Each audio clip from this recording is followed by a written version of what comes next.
Hai, kita jumpa dalam Scary Mary by DJ Syaz.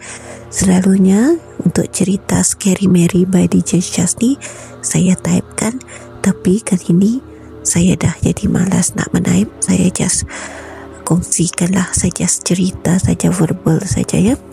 Okay, ni saya nak share satu pengalaman. Hari tu last episode, kalau tak silap saya cerita tentang gerak yang saya mula-mula nampak. Lepas tu tak salah, yang saya tak nampak, lepas tu tiba-tiba nampak kedai tu buka kan. Okey, tu cerita episod lepas. Kali ni saya nak kongsi satu cerita yang saya alami sendiri. Cerita yang mistik lah bagi saya, bukan seram ya, mistik. Saya alami masa saya masih sekolah menengah kot. Saya pun dah lupa dah. Mungkin masa tu belasan tahun lah umur saya, dekat tempat saya sekolah dululah. Okay. Masa tu ceritanya, masa tu musim cuti sekolah. Dipendekkan cerita, kami ni diam dekat satu perumahan. Ayah dengan mak saya ni, kami diam dekat satu kawasan perumahan, dan satu deret perumahan tu ada 6 buah rumah. Dia macam teres lah, teres 2 bilik dan ada 6 deret rumah lah, sekali lah, panjang macam tu. Okay, dan depan tu pun ada. Okay, ceritanya ni berlaku dekat belakang rumah saya. Okay, jom kita pergi ke cerita sebenar. Masa tu dan time cuti kan, petang-petang biasanya saya suka duduk dekat belakang rumah dan saya cuci parit. Kalau tak silap saya masa tu petang lah, dekat-dekat nak maghrib, mungkin dekat pukul 6 macam tu lah. Tapi masih cerah lah time tu, masih ada panas-panas sikit lah, macam nak masuk senja lah begitu kan. Okay, lepas tu saya menyapu, lepas tu saya cuci parit, siram air. Dah habis semua koridor belakang rumah tu. Lepas tu saya lepak duduk dekat kerusi dekat belakang rumah tu lah. Tiba-tiba dekat luar daripada kawasan rumah saya tu ada laluan nak pergi store tu. Ayah saya letak papan lah untuk dijadikan laluan nak pergi ke store tempat kita simpan motosikal.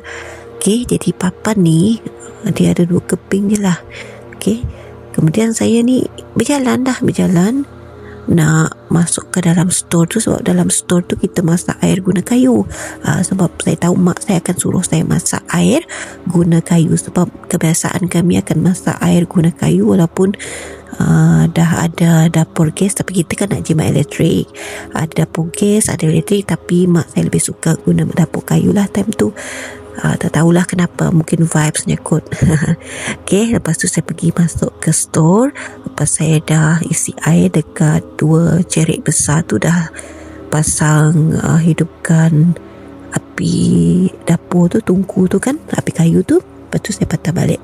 Lepas tu bila saya dah patah balik, dalam perjalanan tu mungkin dekat antara rumah saya dan rumah jiran, belakang tu kan jiran ada tanam, kalau tak silap saya macam dia tanam sejenis pokok, entahlah pokok apa, pokok ke kacang kot ke pokok kacang tanah ke, saya pun dah lupa dah time tu. Dan juga ada pokok kelo, daun kelo, ataupun bahasa modernnya apa kalau kita moringa, macam tu lah. Besarlah pokok tu. Lepas tu saya tengok lah, macam cicak.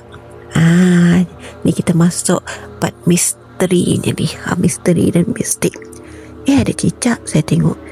Lepas tu cicak tu saya tengok mula-mula dari tepi tau. Kenapa cicak ni semacam susah jalan, kesiannya. Biasalah hati kita ni ada hati tisu, so ada belas kesihan sikit lah.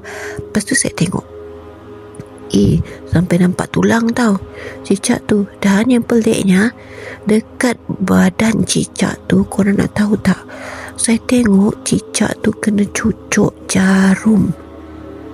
Bayangkan belakang cicak tu, tulang belakang dia tu, korang tahu kan tulang belakang cicak tu macam mana?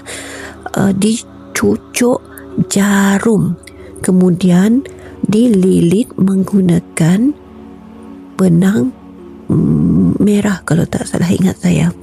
Sangat-sangat kurus cicak time tu. Lepas tu mulutnya macam ada merah-merah sikit lah.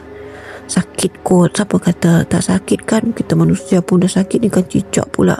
Kecil je pun cicak tu. Lepas tu mak saya dah balik kerja dah time tu. Lepas tu saya panggil mak saya, mak, tengok ni kenapa cicak ni macam ni, katanya.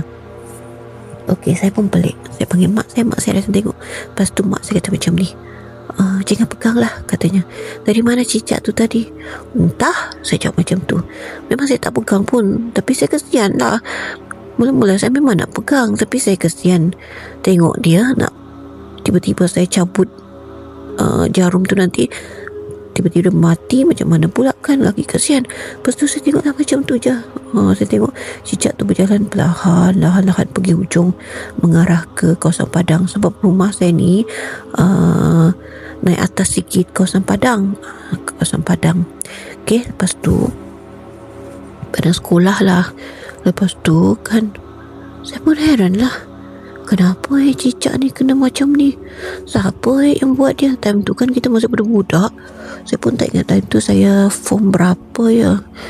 Tingkatan 1, 2, tingkatan 3 kot. Saya pun dah lupa, dah lama dah tu. Lepas tu mak saya ni asyik tanya saya, cicak tu dari mana tadi? Saya cakap entah, tak tahu. Tiba-tiba dah ada dekat belakang kebun mereka ni. Jiran sebelah rumah tu orang Indonesia, sepasang suami isteri, dan ada mak dia. Masa tu lah mak dia masa tu. Tapi saya tak bagi tahu jiran yang sebelah tu tau. Saya tak bagi tahu pun yang tentang cicak tu. Mak saya pun tak ambil apa sangat lah. Dia cakap biar je lah, katanya. Sebab dia pun tak berani kan. Dia pun heran juga. Katanya kenapa pula cicak ni kena cucuk macam ni. Lepas tu korang tak tahu tak lagi misterinya, jiran yang belakang rumah saya tu, saya pun dah lupa dah time tu. Macam selang beberapa hari, beberapa minggu, beberapa bulan ke, saya pun dah betul-betul lupa lah. So, mereka tu baru kahwin. Mereka tu baru kahwin. Lepas tu korang tahu apa terjadi? Isteri dia tu macam kena histeria. Betul. Isteri dia macam kena histeria, meraung-raung. Lepas tu sekejap nangis. Macam bunyi budak kecil pula dia menangis kan, merengek. Semalam-malaman dah dia nangis macam tu. Kadang-kadang siang nangis. Lepas tu bila dah okey, kelahi lagi. Saya dah jadi pelik. Adakah sebab saya tengok cicak tempoh hari kemudian saya jadi serba salah tau. Lepas tu saya balik asrama. Masa tu dia asrama lah, tak betul di sekolah tu adalah balik rumah kan. Lepas tu saya balik lagi ke kampung lah, ke tempat mak ayah saya kerja tu kan. So tak tahulah macam mana kejadiannya. Jiran sebelah tu sembuh. Saya pun tak tahulah. Mungkin sebab cicak tu ke, sebab apakah saya pun tak tahu. Sebab sampai ke hari saya cerita ni pun, mak ayah saya pun tak pernah cerita, tak pernah bagi tahu dengan jiran tu sekarang pun dah tak ada lagi dekat Malaysia, dah balik kampung dah. Saya pun dah lupa tahun bila dia balik kampung. Tapi kesian lah tengok isteri dia. Itu kisah saya malam ni tau. Saya tak tahu nak kategorikan cerita ni cerita seram ke, cerita misteri ke, cerita mistik. Tapi kalau korang tengok, korang pun rasa kesian tau dekat cicak tu. Seram pun seram juga. Tapi untungnya masa saya tengok tu, saya tak pegang pun cicak tu. Cuba korang bayangkan, kalau korang pegang cicak tu, apa yang akan terjadikan? Minta-minta lah kita jauhkan dari benda macam tu kan.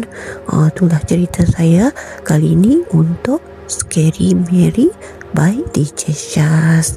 Okey, kita jumpa lagi di episod yang lain tau. Dan sekian dulu cerita saya. Bye.